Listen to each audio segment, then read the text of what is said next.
I'm David Byrd. The race for the U.S. Democratic presidential nomination has narrowed to two competitors after Super Tuesday: resurgent former Vice President Joe Biden and Vermont Senator Bernie Sanders. Biden was the big winner in the coast-to-coast voting on Super Tuesday, capturing 10 states in a show of voter strength that extended from Maine to Texas. The former vice president said Wednesday that Tuesday's results show his vision is resonating with voters. And so it proves to me that positive, progressive vision we have been providing for the nation is resonating all over the country. Sanders, meanwhile, a self-described democratic socialist, won 4 states: his own small state of Vermont, the country's biggest state of California, as well as Utah and Colorado. Massachusetts Senator Elizabeth Warren, who won no races on Tuesday, has said she is reassessing her campaign. Former New York Mayor Michael Bloomberg has withdrawn from the presidential race and thrown his support behind former Vice President Joe Biden. We get more from AP's Rita Foley. Mike Bloomberg is out and endorsing Joe Biden, a stunning collapse for one of the world's richest men.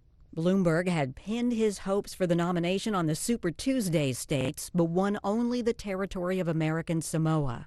Bloomberg had poured more than $500 million of his own fortune into the campaign, but voters ultimately rejected his argument that he was the candidate best positioned to defeat President Trump, who called him Mini Mike because he's short. I'm Rita Foley. For more on these stories and the rest of the day's news, be sure to log on to our website, voanews.com, or you can follow us on the VOA mobile app. This is VOA News. 4 more countries are confirming their first coronavirus cases, while Italy is shutting down all schools for 10 days. Chile, Hungary, Poland, and Slovenia all reported their first cases Wednesday. The Hungarian patients are in 2 Iranian students, while the one in Slovenia is in a person who traveled through Morocco and Italy. Italy has Europe's largest number of coronavirus cases, 2,700, with 100 deaths. Its government has made what it calls the prudent decision to close all schools through March 15th. The United States, meanwhile, reported its 11th coronavirus death, an elderly man near Sacramento, California. At least 129 U.S. cases have been reported, and the House of Representatives has passed an $8.3 billion emergency spending bill to tackle the virus. Worldwide, the coronavirus has infected more than 93,000 people and killed more than 3,100. United Airlines announced Wednesday it is cutting flights in April and May, freezing hiring, and offering employees voluntary unpaid leave because of the effect of the coronavirus.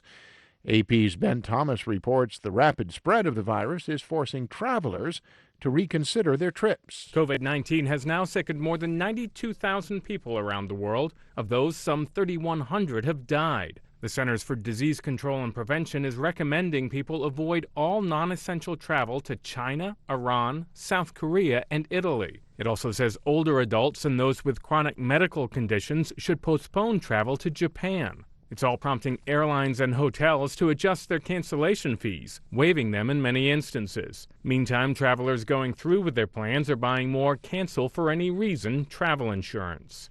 I'm Ben Thomas. The International Monetary Fund says global growth in 2020 will dip as a result of the economic impacts of the coronavirus. IMF Managing Director Kristalina Georgieva said the shock is somewhat unusual as it affects both supply and demand. And that defines our projections, which at this point lead us to state that global growth in 2020 will dip below its last year's levels.